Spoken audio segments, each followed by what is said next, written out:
of events if they are independent. Okay, this is a way of just just procedure to define the things. So independence can be defined inside a sigma algebra or inside our original this event space. Similarly, sigma algebra can be defined. Independence can be defined for the sub-sigma algebra of the event space as well. So if we talk about two sub-sigma algebras, okay, in the which subset of the event space. Now we say that these two are independent if any two elements from these two are independent. That means product of intersection B where A from C and B from D, that is nothing but P of A times P of B. It happens for every A and B. Then we say that this C and D are independent. Okay. Similarly, we can talk about that finite number of sub-sigma algebras when they will be called independent. And similarly, earlier like that, we take any finite, Libani collection of them and take any events from them. Okay? If we try to calculate the probability of all of them happening, and that will be nothing but the multiplication of the probabilities.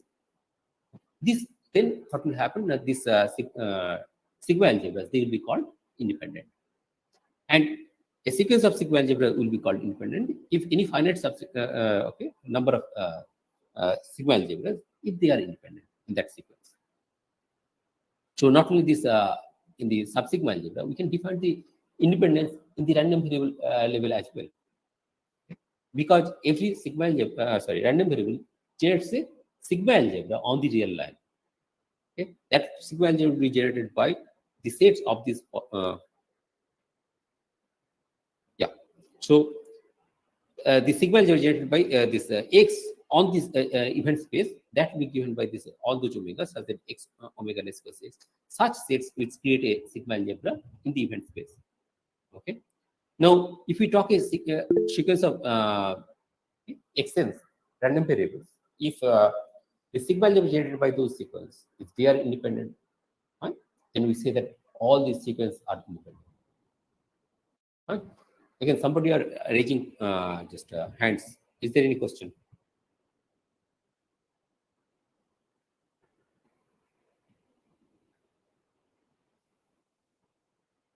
Now, with all these things, we can come to the very useful and this one of the three important results in probability theory is the law of large number.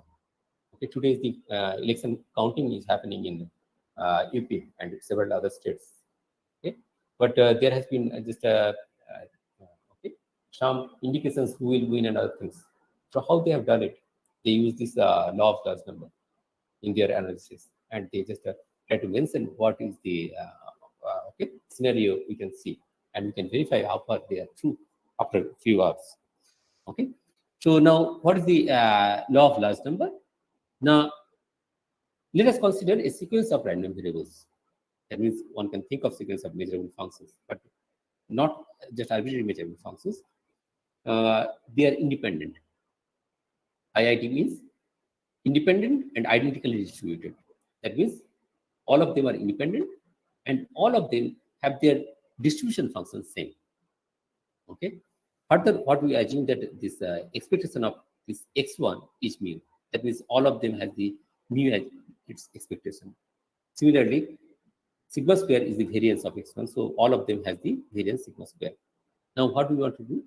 Now we have to take the first sum of first n many of them. Okay, that is the Sn. And then if we just take the average, that means divided by n, so that is usually called the sample mean.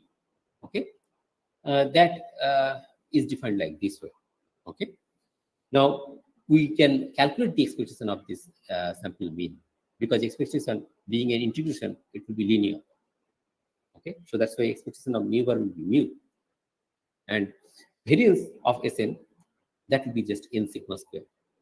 Okay, and standard deviation is nothing but the square root of this, so that's why it is sigma square root of n. Now, if we take mu to be 0, that means this mean is 0, then what will happen? This standard deviation, it says the standard deviation is a measurement of how far the points are deviating from this mean. Okay? So since it is sigma square root of n, okay, so what we can see that apparently all the value, they will not go too far away from this sigma square root of n. Okay, so that is the square root of n, okay, order and other things comes into picture in probability and other things. Okay, statistics. Now, if we assume this variance, then what we can call this Chebyshev inequality to see how the sample mean is deviating from the okay actual mean. So if it is greater equals epsilon, that will be the square of expected value of square of this. That means this variance of this one. Variance of this is just n times sigma square. Okay. Sorry, variance of Sn is n times sigma square, but variance of Xn will be that n times sigma square by n square. That means it will be sigma square by n. So that's what we get, the sigma square by n, and epsilon will gives us 1 by epsilon square. Fine. So what it says, if we take n tends to infinity, then this will go to 0. Okay, that means this x bar minus x greater equals epsilon, that goes to 0 in probability. Okay, so such a conversion is called the convergence in probability, and this is the proof of our famous okay law of weak law of large number. But in the weak law of large number is also true when the second moment may not exist. Okay, then also it will be true. Fine, but we will not go into details of this because we want to just go to the okay, highlight that why the Bernstein polynomial comes into picture. And in that thing, what we want to, I want to just focus or highlight that what is the probabilistic method means. Probabilistic method means it can goes like this way. So we identify the problem where we want to use the probabilistic tool. Okay, then we bring in some probability model. That means some sample space, some script A, some probability that we bring in.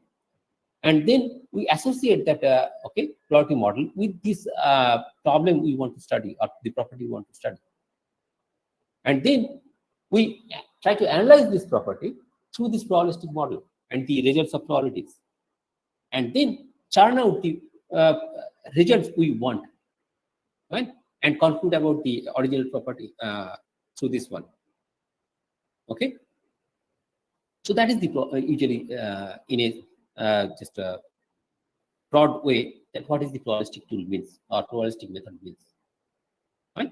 So in our case, this Wester's okay Wester's approximation theorem also will use the same thing. Before that, we have to bring in something this okay random variable because that is the part of this okay probabilistic modeling.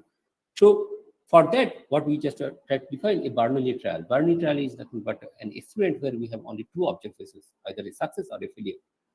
Okay, if the success, the probability of success is p and probability of failure, then it will be 1 minus p. Now we can define on those Bernoulli trials a random variable where we can define that success goes to 1 and failure goes to 0. That means probability of x equals 1 is p and probability of x equals 0 is 1 minus p. Okay, so such a random variable is called a Bernoulli random variable with parameter p. Okay.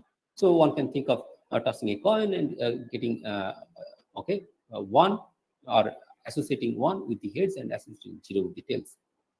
So this is one that is Bernoulli random variable. Another is the binomial random variable, which I need today. So what is a binomial random variable? Binomial random variable, you can think of the, if you perform n number of Bernoulli trials, so how many number of successes you have? Okay. So in that case, if x1 has the okay outcome little x1, x2 has the first time you have little x1, second time you have little x2, or third time sorry n times you have little xn, then each xi will be either success or failure. That is the way you can think of. That means in this tuple, such a tuple, there will be 2 to the n many such tuple. Okay, and among these tuple, we will just try to collect how many number of the I number of success each tuple gives. And if you just try to okay, jot down that, then what will happen? We just can try to calculate the probability. The probability of xi, x equals I, that means I number of a success in n trials will gives us that n choose I p raised by and 1 minus p raised by n minus I. Now you can sense where from this Bernstein polynomial comes into picture. So p, if it is replaced by x, okay, it's a Bernstein polynomial. It is nothing but the property of just binomial random variables taking value, okay, I. Fine. So this depends on two parameters actually, n and p. So that's why it is called binomial okay, random variable with parameter n and p. Fine.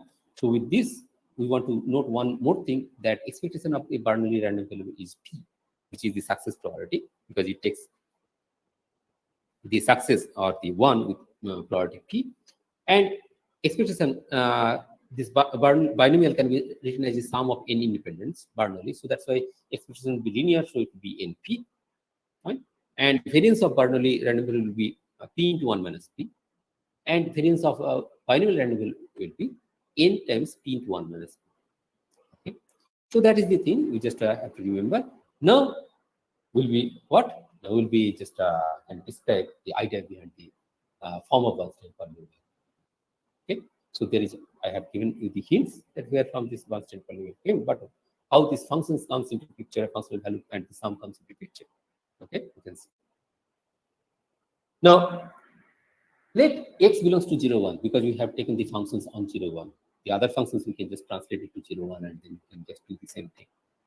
Okay, and since x belongs to 0, 1, we can think x has a probability as well, probability of success. Okay, for the Bernoulli trials.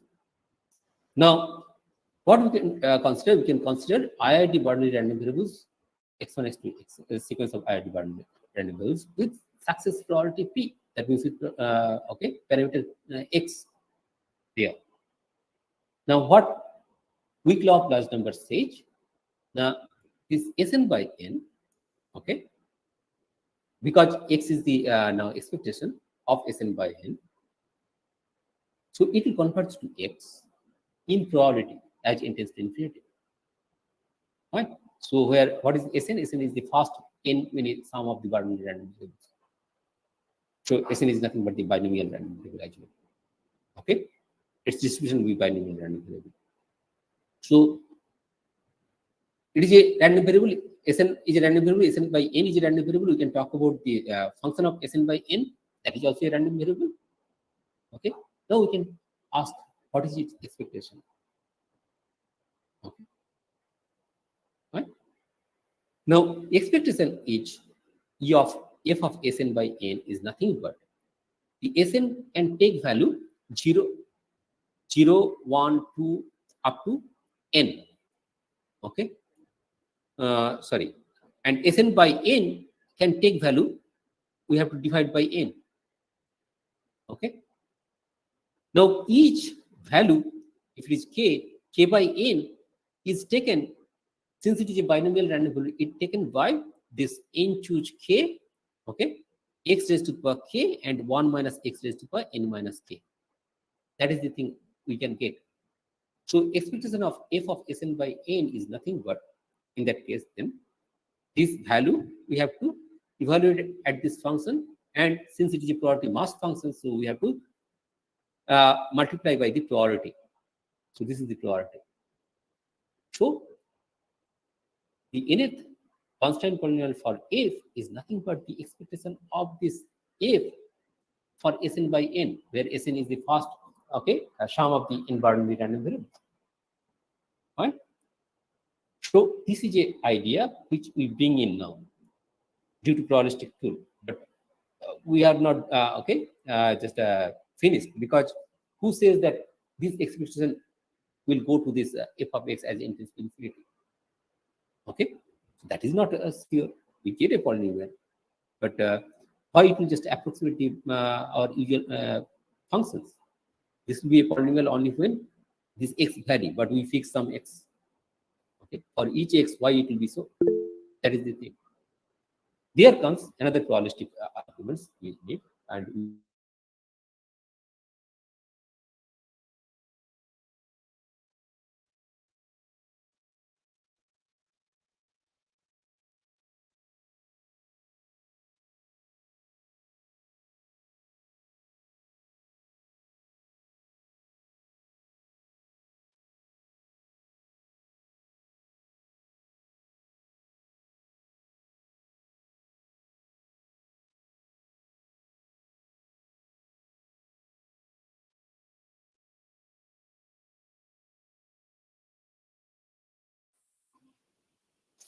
Yeah, sorry, I got disconnected.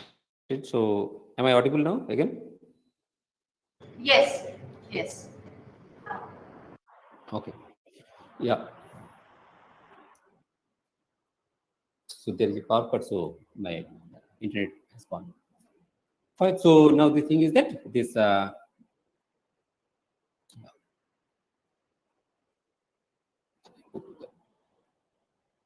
so now what we want to do, we want to fix a x, okay, in 0, 1, and consider a sequence of IID random variables with Bernoulli okay distribution, or the Bernoulli random variables you can take. Fine. Then what will happen for any delta greater than 0? We want to see how far this okay Bernstein polynomial deviates from f.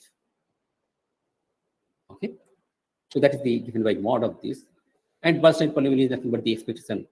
Okay, we fix x, so and the plot is p each x, so that's why we denote by x. Okay, this expectation of this function f of Sn by n. So that is the thing. So we want to define this one. Now we know that expectation mod of the expectation is nothing but the less equals. Okay, expectation of the mod. So that's why what will happen. We get a less equals sign because we put mod inside. Now what we want to do? We want to just try to calculate this expectation or this integral into two parts. First part, we want to segregate that Sn by n minus this x. Okay, uh, that they are within the delta limits. Okay, and in other part this will be greater than delta. Okay, so this is the thing we can do because we are just dividing by two sets. Now in this part what we want to do, we have this f of this Sn by n, it will take some value in 0, 1, so we want to replace it by its the oscillation of the functions with okay delta. So this wf delta is nothing but supremum of fx minus fy wherever x and y are within delta distance. So this is called the oscillation of the functions. So we replace this by oscillation of the functions. Since expectation is we are calculating, so what will happen? We can replace this all by priority 1. Okay, this whatever the priority will replace by 1. Okay, with a less plus sign we get. And here what we want to do in this scenario, now there are two functions, 1 and 1. So the function is continuous and this function is defined on this 0, 1. So we can have the sup norm there, which is finite, and we replace this by twice the sup norm of the function. And then what remains? Remains the indicator function of this one. And expectation of the indicator function is nothing but the probability of the set here. So that's why what will happen, we get the probability of this thing. So if we want to see that the Bernstein polynomial, how far it differs from this?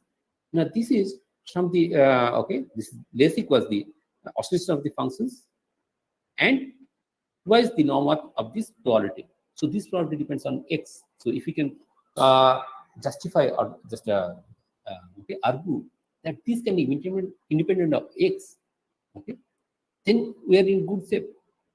Right? So that is the thing we can solve. Because again, we will bring in some probabilistic arguments. What is that? We use this Chebyshev inequality. Now, this probability of this one is nothing but that Sn minus nx greater than n. Okay, n delta. So we have to talk about this expectation of t square and then n square, this sigma square. And this one, since Sn being a okay, just binomial random variable, so what will happen? This variance will be nx 1 minus x. Okay, and in the denominator we will get n square sigma square. Right? But till we have this x floating around. But the beauty is that this x into 1 minus x, this function is a nice function. Okay, it gets its maximum at half. So, and it gives that maximum value of this function is 1 by 4. So that's why this will be s equals 1 by 4 n sigma square. Voila. So we have this something probability which was depending on x. Now we don't have any x anymore. Okay, so will this works for our purpose? Now that is the thing. So we have this one that this Bernstein polynomial and f each within this something which is deterministic, does not depend on x. So that's why it is true for any x. Now what we can see, since the function is uniformly continuous function, so the oscillation of the function can be arbitrarily made small, okay, arbitrarily by choosing appropriate delta. So first we can choose the delta, and then for corresponding to that delta, we can make this component also arbitrarily small because the n is floating around in the denominator.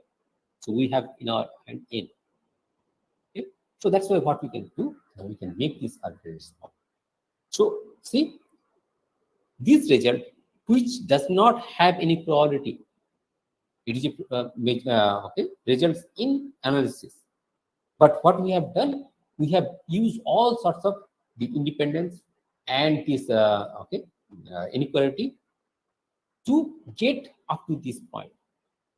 So this is the probabilistic technique, or this is the probabilistic idea, okay, of Bernstein. Right? So this is the thing. So I have how much time? I have just 8 minutes now. So another application of this I'll talk about, that is the independence. So how the independence of the idea of probability just okay helps us. We know about this almost zero convergence. What is the almost zero convergence? Almost zero convergence are okay, sequence of functions converging defined on a probability space or a space, measure space. So where these sequence of functions are these, in our case, the random variables, okay, converge to some other functions x. Okay? If that set each has probability 1, we say that this xn converges to x almost zero. And in other words, where it does not converge, that has probability 0. Okay, that is the thing.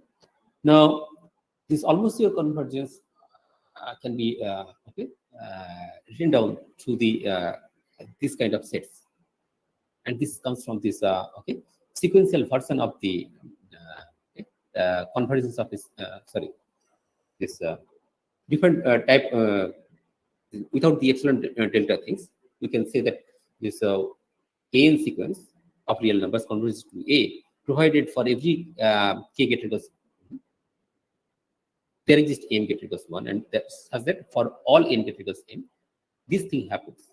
This 1 by k is replaced by epsilon, is replaced the epsilon things, and this okay, that is the thing we can get. Now, if it does not converge, then what will happen? We have to just get that there exists. Then this will be for all. This will be there exist the things. Okay. Now, since we want to just discuss about the convergence point-wise, but we have to have these things. So x and omega, they will be a sequence of numbers. So we can just consider all those sets for which that is x and omega minus x is greater than 1 by k. Okay. Now, this is this set we want to just talk about.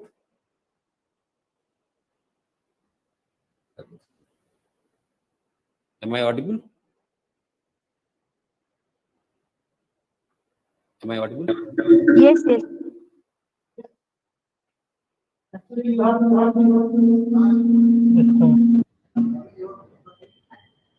There is a humming over. Hello. Can you hear me? Yes. You have Yes. 5 minutes left. Actually, you have 5 minutes left. Okay. Okay, I'll just call you. Fine, within 5 minutes. Yes.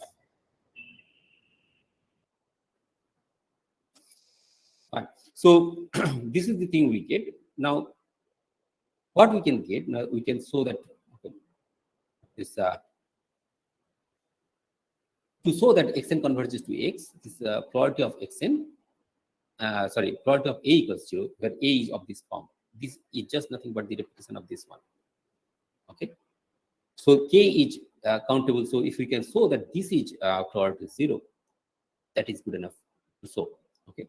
And such a thing is called a just a limb suit of a sequence of okay, events. So if an is a sequence of events, then what will happen? Now this my pointer is not working. So That's why I'm a little bit.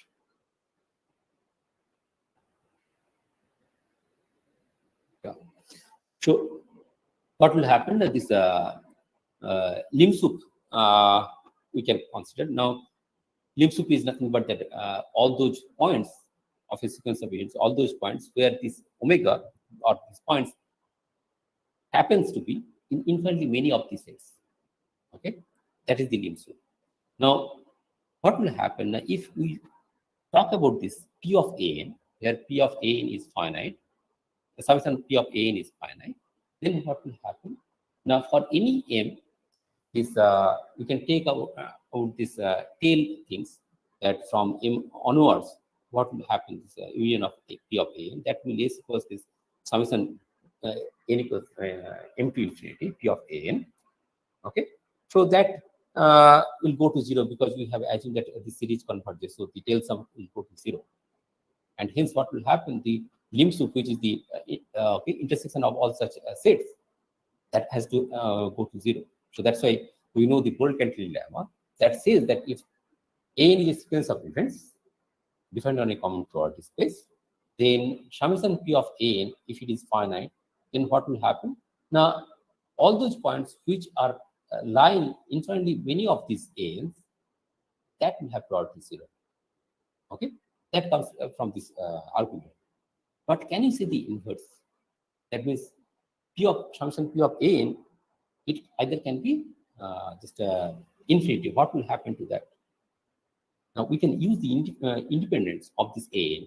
Then we can say that if an are independent and summation P of an is infinite, then what will happen?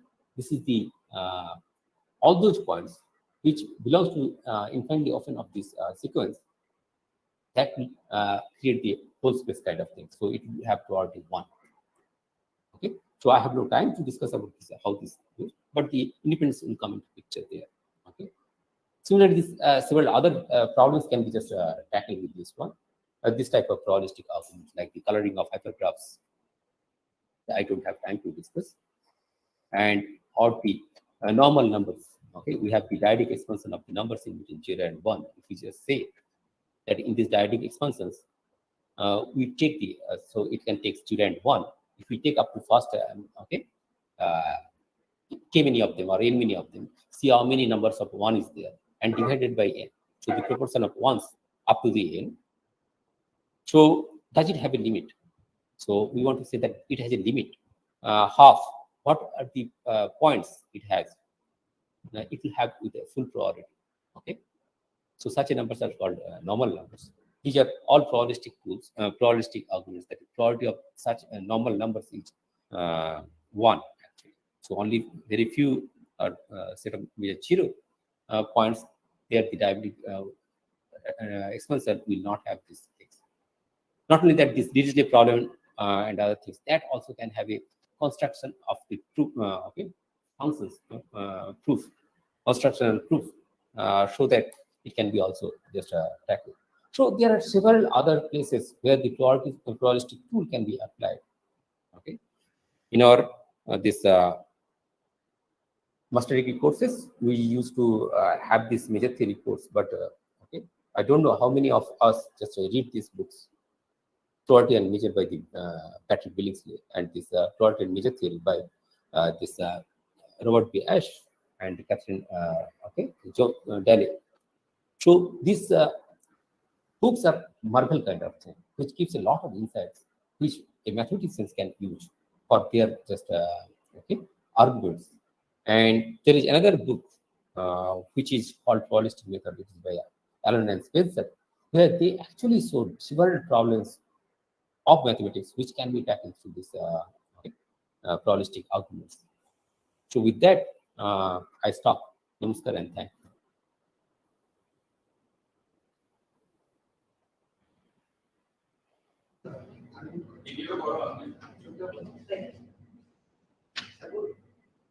So that was a very nice lecture. Thank you, Robin. Now I invite Thank you, sir. questions from the audience, from the listeners. Any comment? observation or remark? I have a very humble query. There is a lot of similarity between probabilistic Yes. techniques and techniques in measure theory. Yes. The question is, did measure theory, results of measure theory precede the actual investigation in probability theory?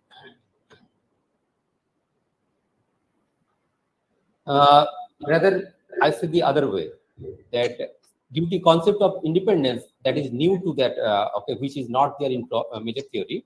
So this probability can give much more insight than the major theory.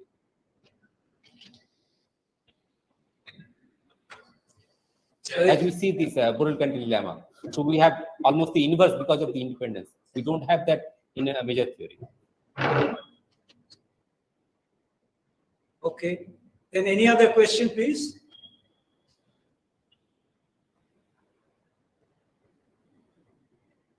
You can raise any question and the answers will enlighten us more. Yes, sir. It may be a very okay, but just silly Yeah. questions one can ask. No problem. Yeah, yeah. Yeah.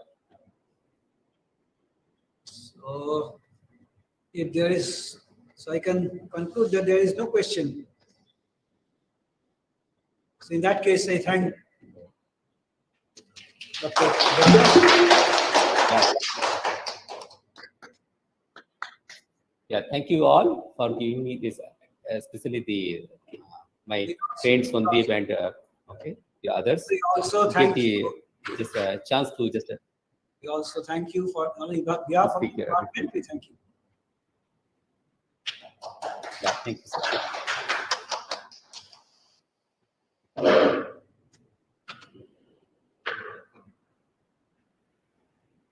Thank you very much, Dr. Jana. Now it's time for the next talk. In this talk, Professor S.K. Acharya will chair this session.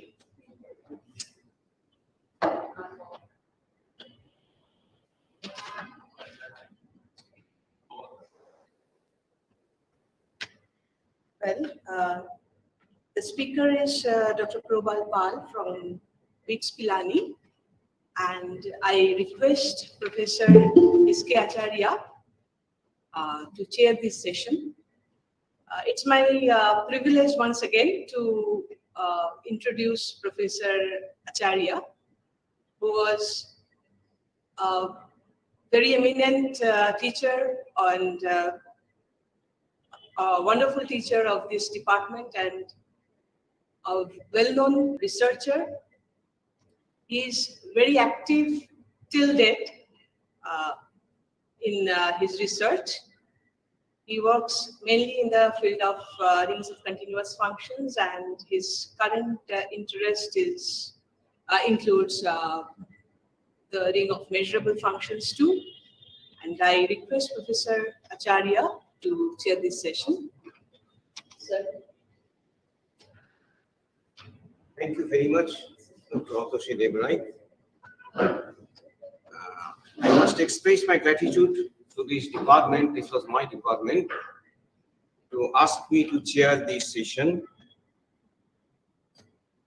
So the speaker is Dr. Probal Pal from BITS Pilani. Probal was a direct student in our department in the year 2001 or something like that. And he did his PhD from IISc Bangalore. And he has varied interests in combinatorics, number theory, cryptography, and some topics related to these areas. So today, he will speak on some code-based cryptography. This is the title of his talk. So I would request Probal to please resume your talk. Thank you very much, everyone. So I just plan to give the talk as simple as possible. I'll just talk in terms of layman's terms. So I suppose that it will be very, very easy for you to understand. In case if you don't understand, please stop me. I'll try to make this very, very simple. So today we'll talk about on some code-based cryptography. Before that, of course, a little bit. I'm from Department of Mathematics. So this is my the privilege to give a talk in Department of Pure Mathematics. So let me do the introduction. So little bit, I'll talk 1 or 2 minutes about myself. Then of course about cryptography, and then coding theory, and then the problem. So let me start. So as I have said, hello everyone. Let me introduce myself. I would like to introduce myself as a former student of this department. I was a student in the department in 1999 to 2001. So when I have joined the Department of Pure Mathematics, I was a very ordinary student who loved mathematics. So during my time, I have indeed learned a lot from this department, and I show really my gratitude towards the department. So there are a few people, without whom if I talk, then I feel that my talk will be incomplete. So first, I'd like to thank Professor Tapan Kumar Datta, who is always inspiration to me. And I was very much passionate about him, and I was so passionate that I've really started loving algebra. Actually, my interest towards algebra actually started from Department of Pure Mathematics at University of Calcutta. So I've grown interest in algebra, number theory since then. I'm also very grateful to Professor Sudip Kumar Acharya. Well, I do not know how much he remembers me in the class, but I really have learned a lot from him. So earlier I used to be very afraid of real analysis, but my fear towards analysis have completely gone after attending his classes. And he taught me major theory so well that I myself have offered the course multiple times in our institute. I'm also very much thankful to Professor M.K. Sen and Professor M.N. Mukherjee, and of course other teachers for making me who I am. Thank you, sir. Thank you, everyone, for teaching me and making me a better person. Thank you, sir. So not only teachers, there are a few students also. Like I'm privileged to be there with them as my classmate. Especially, I would like to talk about Sunil and Sanjivan, and also my seniors like Anindita and Shaolidi. So, of course, there are many teachers in the department now also. So my message to the younger guys who are doing MSc first year and second year, if average, very average guy like me can be, can become a better person, so can you. So if you really want, I strongly believe that the current students can also become the great minds of our country. I strongly believe that. So let me start my talk. First, let me state the problem, what I want. Then I will talk about crypto and so on and so forth. Let FQ be a finite field. And let G be a K cross N matrix over FQ.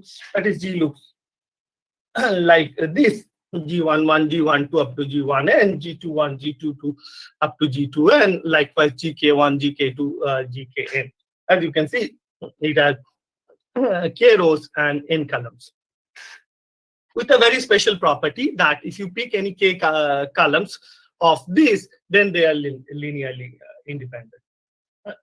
And these matrices are very important, and very little is known about these matrices.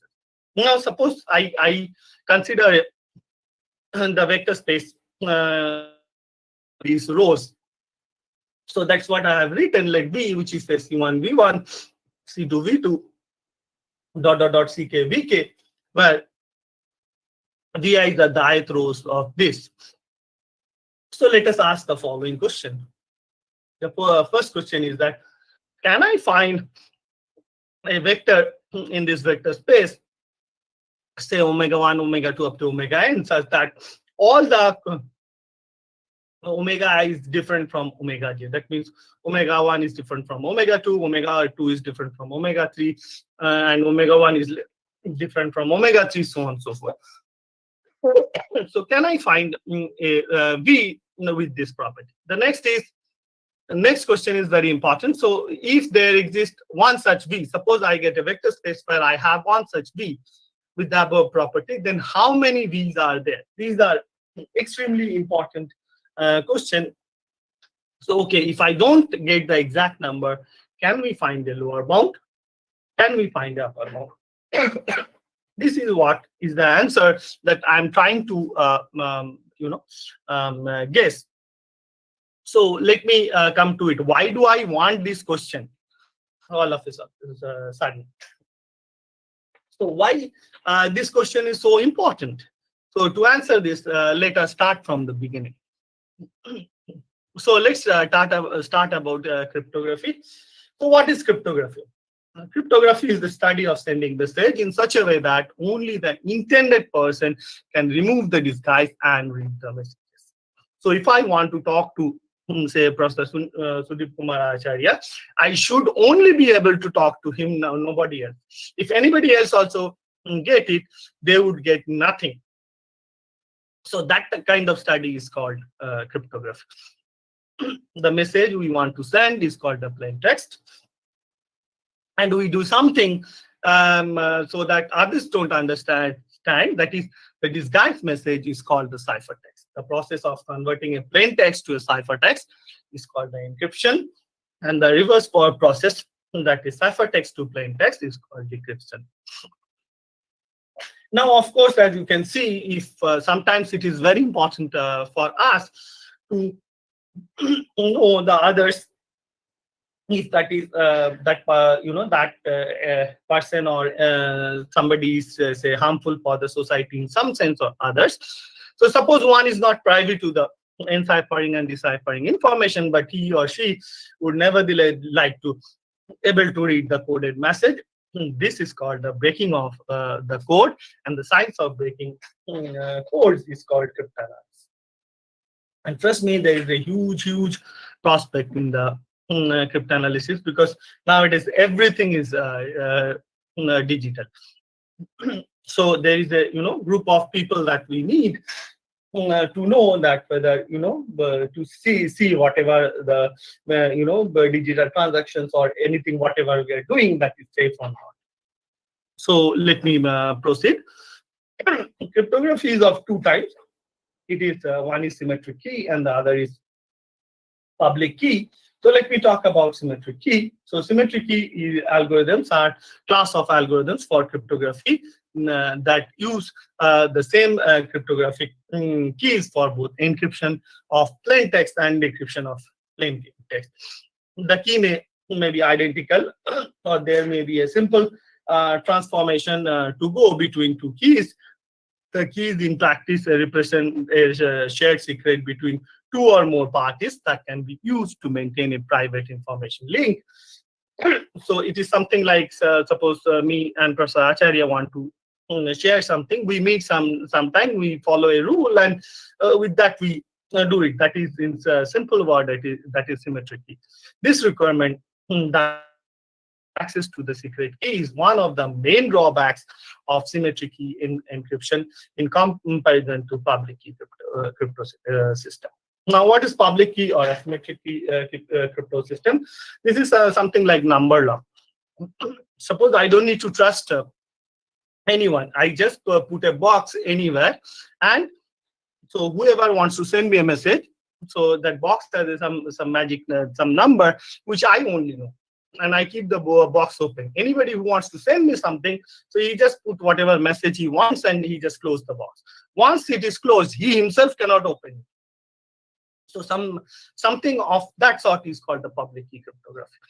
So public key cryptography, also known as asymmetric cryptography, is a class of cryptographic algorithms.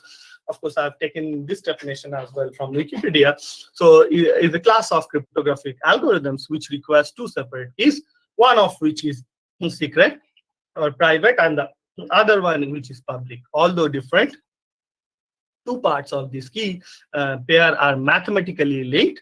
The public key is used to encrypt plain text or to verify a digital signature, which is very much important since today's world, whereas the private key is used to decrypt ciphertext or to create a digital signature. The term asymmetric stems from the use of different keys to perform these opposite functions, each the inverse of the other, as contrasted with conventional cryptography, which relies on the same key to perform both. I hope that what is public key, what is symmetric key is very much clear to you. Now let me go about some basics of coding theory. So what is a code? So to know that, let us see the following definitions. So let A, which is A1 to AQ, be a finite set with Q elements. It is called the code alphabet. Any non-empty subset C of AN is called the Q array block code. Elements of C are called the code words of the code C. And the number of elements in A, sorry, in N is this N is called the length of the code. If the cardinality of M is cardinality of C is M, then we say that the size of the code is capital M. So by a query NM code C, we mean the length N, size M, code over the alphabet with Q elements. You may wonder that what is this DH? This is a metric which I'm going to define just now. This DH is nothing but the Hamming distance. What is the Hamming distance? Hamming distance is nothing but the distance, the number of positions in which they differ. So Hamming distance for two words xy in AN, the Hamming distance DH of xy between x and y is the number of positions in which x and y differ.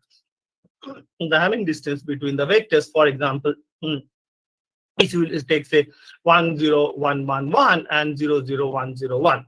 Now look at the first position 1 and 0, they are different. Look at the second positions 0 and 0, they are same. Look at the third position 1 and 1, they are same. Look at the fourth position 1 and 0, they are different. Look at the fifth position 1 and 1, it is same. So if you see the first position and the fourth position, they are different. Others, it is same. So two positions where they differ. So the Hamming distance between these two are 2. Is this fine? Anybody has any question? They can stop me at any point of time. So as you can, that of course, we know. So this forms a metric space. So for any non-empty finite set A and DH is a metric space, that is for all UVW in AN, DH of UV is greater or equals to 0. DH of UV is actually equals to 0 if U is equals to V, and DH of UV is nothing but DH of VU, and the triangle inequality holds, that is DH of UV is less equals to DH of UW plus DH of WV. Is this fine? Anybody has any question? Then they may ask me. So otherwise, I will continue. So the minimum distance of a code. So let C be a QRE NM code over the alphabet set A. Then we define B of C, the minimum Hamming distance of the distinct code words of C. That is minimum of U not equals to V, such that UV are elements of C, such that DH of UV. So this is the minimum distance of the code. So this is called the minimum distance of the code, and it is denoted by DC. So by a QRE NMD code C, we mean that C is subset of AN, and the cardinality is M, and the minimum distance is T. So this is what more or less coding theory is all about, but we need to see a little bit more about it. Now let's talk about puncturing a code, because I'll be needing it to show one result. So in coding theory, puncturing a code is the process of removing some of the coordinate of the code. So if we puncture the second coordinate of the code, so just second coordinate we will remove from 0, 0, 0, I'm getting 0, 0, 0, 1, 0. The second coordinate I'm removing, I'm again getting back 0, 0. Now 1, 0, 1, I'm removing the second coordinate, which is 0, and 1, 1, 1, I'm removing the second coordinate. So in the first, when I puncture, I get 0, 0. The second one, when I puncture, I'll get 0, 0. The third one, when I punctured, I get 1, 1. And the fourth one, when I punctured, I get 1, 1. So therefore, puncturing the binary code is, if I puncture the second coordinate, I'm getting 0, 0, and 1. So I hope this is clear to you. Now let's call about the pairs. So they are very important in coding theoretic aspects. So let's see be any a query NMD code over and code alphabet A, and say R is the non-negative integers, and U is some element of AN, then SQUR is all those V in AN whose having distance is less equals to R. This is the you can say that in real analysis we talk about open sphere, closed sphere, but in coding theory I'm interested in closed sphere, and not only that, I'm interested in whenever R is this R is integer. So SQUR is the open sphere, is the closed sphere mathematically, if I say, of radius R. So SQUR is the sphere of radius R centered at U. Now there are two radius we are interested in that is important in coding theory. So the packing radius of a code. So code C is the largest radius of spheres centered at code words such that the spheres are pairwise disjoint. And the covering radius of a code is the smallest radius of spheres centers at code word such that the space AN is the union of the space. So it is something like this. So whatever you see in the blue one, that is the packing radius, and whatever you see in the yellow, that is the covering radius. So now you can see that I just around these red dots, they are the I've taken this picture from the internet. So around this code words, I just have a sphere around it such that they are not intersecting. As you can see, for example, here. So if you increase little bit, one more length, then these two will be intersecting. And for covering radius, you can see that this yellow one are the covering radius because they cover the entire this thing. So the main idea of error correcting code or communication theory, if you understand what is happening in life. So suppose this is something that you have sent. So now the thing is that you have a noisy channel and it is going to be changing. Now you believe that whatever it is changing, it should not cross the blue line. The moment it crosses the blue line, then either you will decode wrongly or you decode you cannot decode. So the idea is, suppose somebody has sent something to me and I have received something here. So then what will I do is I will assume that that this was the message that was actually sent. Or for example, if it is whatever I received that is somewhere here, then I will assume that this was the message that was sent. But if I get something here, then I cannot conclude anything. So this is called the decoding of a message in correcting codes, and that is very important in modern day communication theory and cryptography, as well as earlier days. This was the idea, and this idea is called the minimum distance decoding algorithm. So for an NMD code C over a code alphabet A word Y in AN, the minimum distance decoding picks the code word V in C to minimize the having distance. That means if I get something, I will from here, I will actually, suppose if I get something, I'll calculate the Hamming distance from each of the code word. Whatever is the nearest one, I'll decode it to be that one. So that is the decoding algorithm that is used in the theory of error correcting codes. Now, so there is not only, sometimes it is very important for us in in detecting a code instead of correcting. So then the idea is error detection. So in an NMD code C over the code alphabet A is called T error correcting. If there are at least one but at most T error occur, then the resulting word is not a code word. In other words, if there is some V in AN such that 1 less equals to DH of UV is less equals to T, for some U bar in C, then U bar is not a code word. So this is called the detecting error detection properties. This is also very important.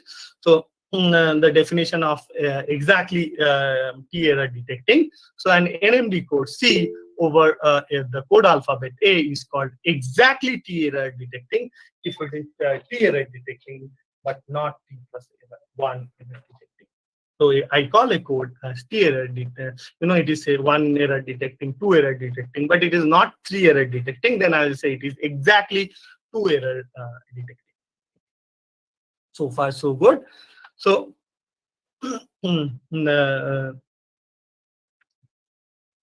so here just one type of this. Please read it as error correcting. So an NMD code C over the code alphabet A is called T error correcting if there exists at least one but at most T error occurs, then the minimum algorithm, which I have said, can correct and we get back the original code word. So please read it as T error correcting. In other words, if there exists, if there is some V in AN such that 1 less equals to DH of UV is less equals to T for some U in C, then for any different W in C, I must have a DH of UV is less equals to T minus 1. Then only I can say that if you receive V, then you assume that the minimum distance decoding will guarantee that U was actually sent, because the distance with U and V is less equals to T. And if you take any other code words of C other than V, then their distance is T plus 1. So an NMD code C over the code alphabet A is called exactly T error correcting if it is T error correcting but not T plus 1 error correcting. For example, we check it whether it is 1 error correcting, 2 error correcting, 3 error correcting, and suppose it is not 4 error correcting, then of course it is exactly 3 error correcting. So these are very important concepts, and in 20th century people have worked on this. But before that, we would like to see whatever, this is a very easy theorem of whatever I have explained. So an NMD code C over the code alphabet A is exactly T1 detecting if T1 is nothing but D minus 1. D is the minimum distance of the code. And an NMD code C over the code alphabet A is exactly T error correcting if I can write D as 2 to T2 plus 1 or D as 2 T2 plus 2. In that case, it is exactly T2 error correcting. So let me proceed further. The main, that's what I have said. And because in the last century, many people have worked on this, the main coding theory problem, given N and D. So what is the maximum possible M that one can achieve? So there exists, and so that there exists QRE in MD code. And this number is denoted by AQND, and people have tried to bound this number. So then in 1964, Richard Colum Singleton in 1964 have proved that AQND is less equals to q to the power n minus t plus 1. The proof is very simple. I just give in 2 lines. So let C be a QRE NMD code, and C dash is the code obtained by puncturing the first d minus 1 position. Then, of course, C dash is also of cardinality M.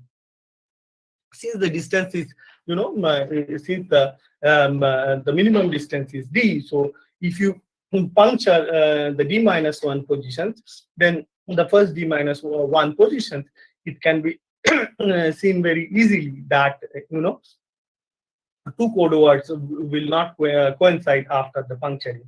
The sole reason, had they coincide, that means their distance would have been d minus 1 or less, but I'm assuming that the minimum distance is d.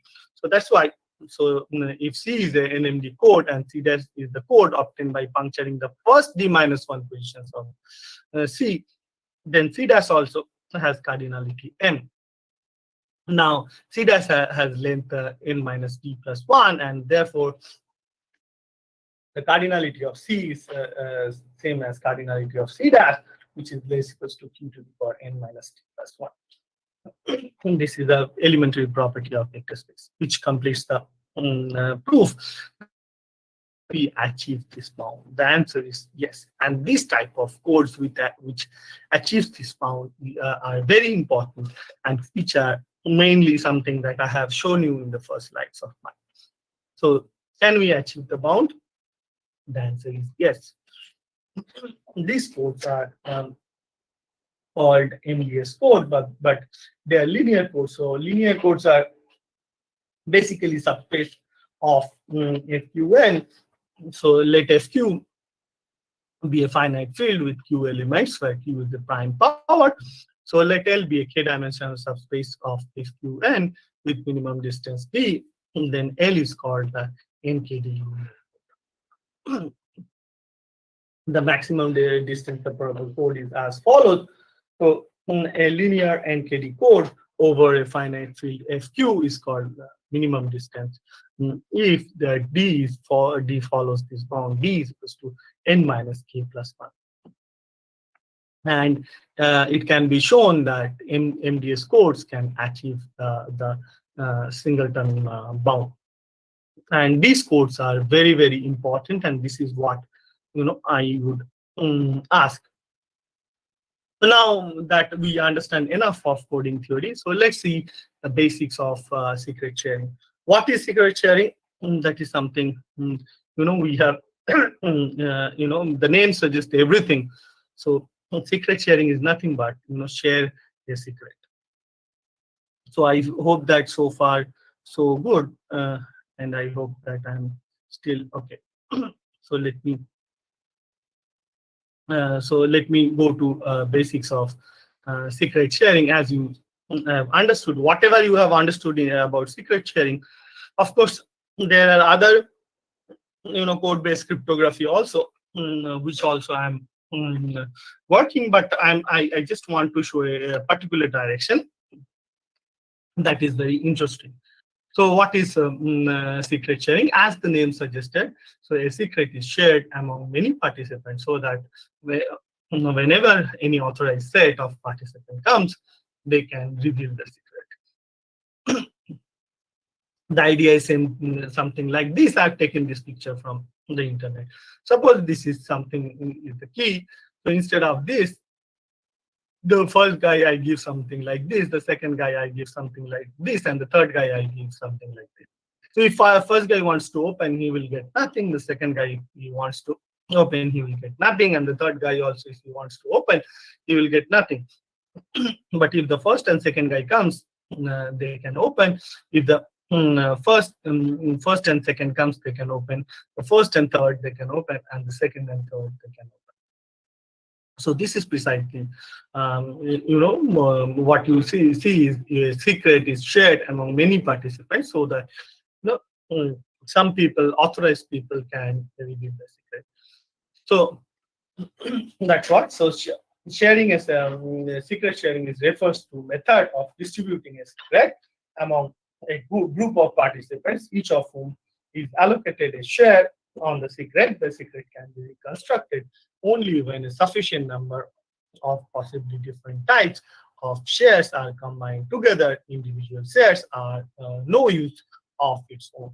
That's what if the first guy alone comes, or the second guy alone comes, or the third guy alone comes, you get nothing. So now whoever will be allowed, allowed. So they are called qualified sets, and the set of qualified sets, we can define it as an access structure. So let us see the formal definition of access structure. Let P, which is a P1 to Pn, is a set of say n participants. A non-empty subset A of to power set of P is called the access structure. Any element of the access structure is called the qualified set. The access structures are used in the study of secret sharing, where multiple parties need to work together to obtain it. So let's see one example, like P, which is a P1, P2, P3, P4, P5, be a set of participants, and let A, which is a P1, P2, say, P1, P2, P2, P3, P4, and P4, P5. So that means if P1, P2 comes together, they can reveal the secret. If P1, P2, P3, P4 comes together, they can reveal the secret. And if P4, P5 come together, they will reveal the secret. So like A, which is this P1, P2, P2, P3, P4, and P4, P5 can is an access structure for the secret sharing scheme. So when P1 and P2 comes together, then reveal the secret. Similarly, if P2, P3, P4 comes together, they reveal the secret, and P4, P5 can reveal the secret. But if P1 and P3 come, they cannot. So I hope secret sharing is very much clear to you, and access structure is very clear to all of you.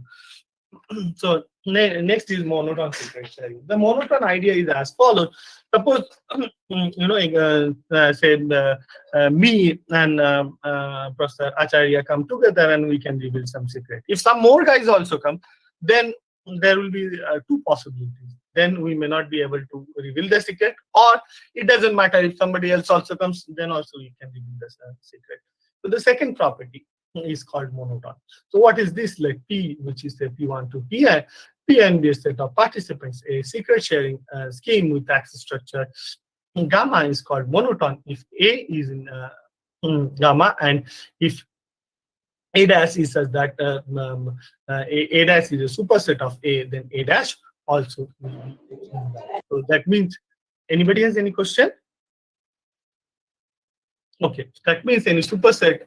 So if I have someone, a group of people who can reveal the secret, if more people comes, they can also reveal the secret. The next is due to Shamish. I mean, he was the first one to talk about this. So let P, which is a P1 to Pn, be a set of participants. A secret sharing scheme with access structure gamma is called Tn secret sharing scheme. If A is in gamma, whenever the number of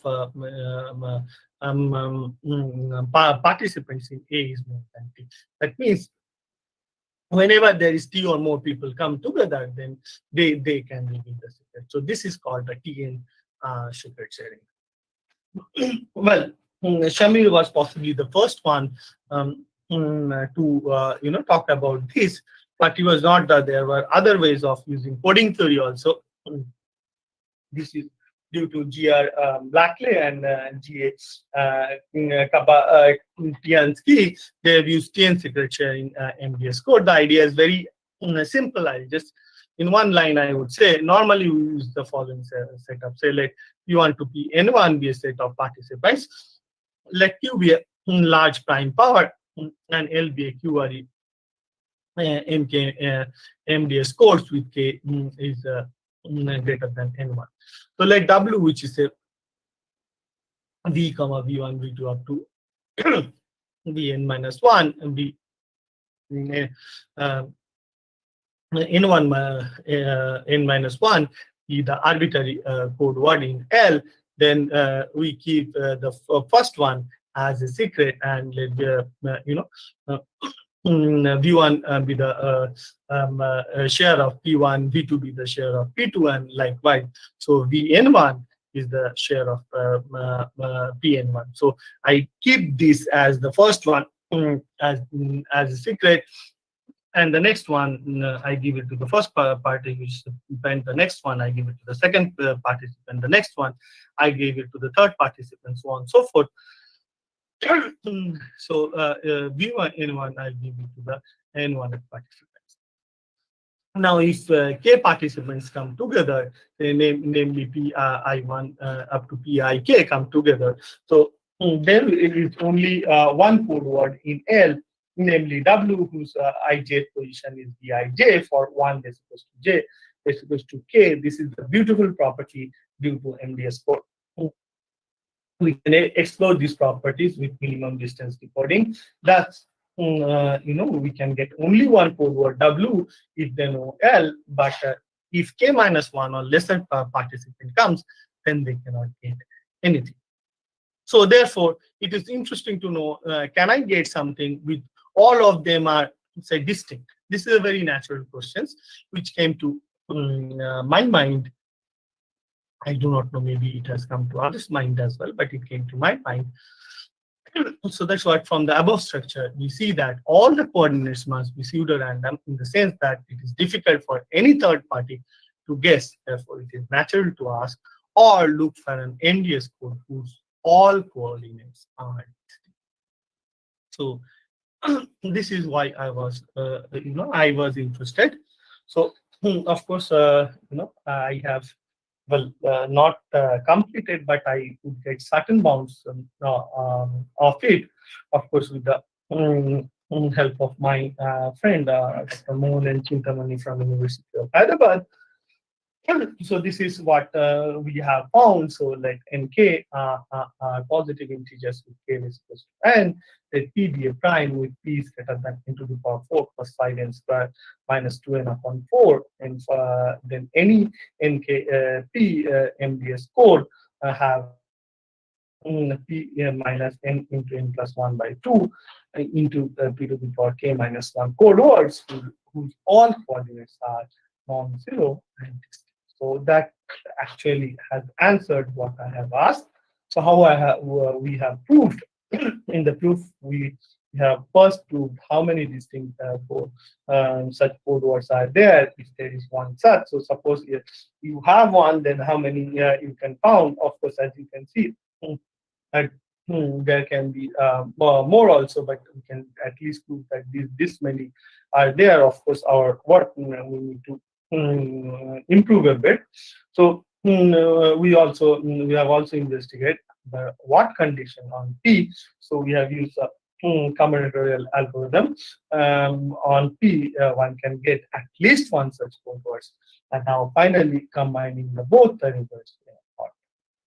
So this is for all I have asked, and maybe possibly because this is much more, because as you can see that this is very this bound is not very good, so we need to improve on that. Not only that, instead of MDS code, suppose we take similar code, say distance is instead of n minus k plus 1, I just take n minus k. So then what happens? So or d is equals to say n minus k minus 1, then also what happens? Likewise, so instead of MDS codes, so if we take similar codes, then what happens? For example, so if we choose d is equals to n minus k, then can we find some similar result? And now, of course, now getting anything will not help unless and until it is important practically. So once we get it, so what are the importance for this course? With that, I will stop. And thank you very much for giving me the opportunity. If anyone have any question, please feel free to ask. Thank you very much.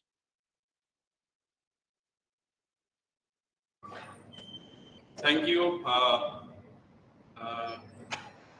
Gopal, for your nice talk. Some questions are there in the chat box. Sir, okay, so question is having distance from What? From the vector space. Yeah, you first have to define you have to take the entire vector space, and then only you define the Hamming distance. Surely you can get the presentation, but this is on the midway. We have not completed because a lot of work needs to be done, and nothing much is known about MDS and other codes. There are very, very few things that are known, and these are extremely important in today's cryptography. And I strongly believe that the students from CU. So since you have a basic mathematics background, it is a huge opportunity for you and others as well. So of course, I hope. Any further question? Yeah, please go ahead. If any questions, please ask. Can I? Yeah, please. Okay. Sir, what is the junction between analytic number theory and the cryptography? Means if you can. No, that is not much, I would say. And actually, for us, those who understand analytic, I mainly work on additive combinatorics, combinatorial number theory. But it is very, very close. If you have the basics, then understanding it will be very, very easy. So shifting is very easy. So, Rubal, we must be thankful to you for your informative. No, sir, thanks. Nice deliberation, and I would ask the listeners to please ask you questions or to make some comments related to your talk. Sure, sir. But thank you for teaching me and be my teacher, sir. Thank you. And once It's again, really my privilege to be your student. and we must be thankful for one more reason also, because we have come to learn that you were suffering from COVID. Yes, sir. Yes, sir. I was badly suffering. I was hospitalized last week. Only a few days back. Yeah. I was 6 days. I was in hospital, sir.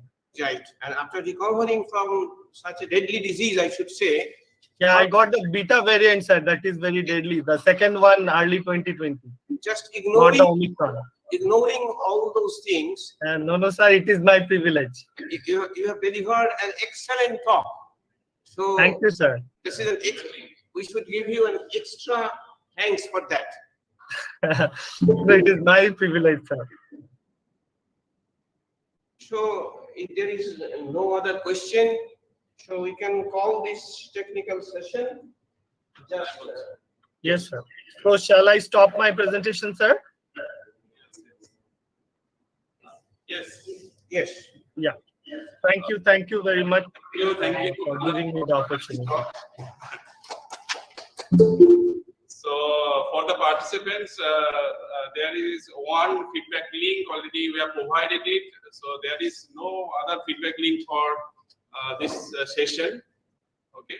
So after that, for the technical session 2, we have parallel session, paper presentation session in parallel. So please join accordingly in time. So link already you have I have sent the link. So thank you all for today for listening to this lecture. Okay, see you in the next session, technical session 2.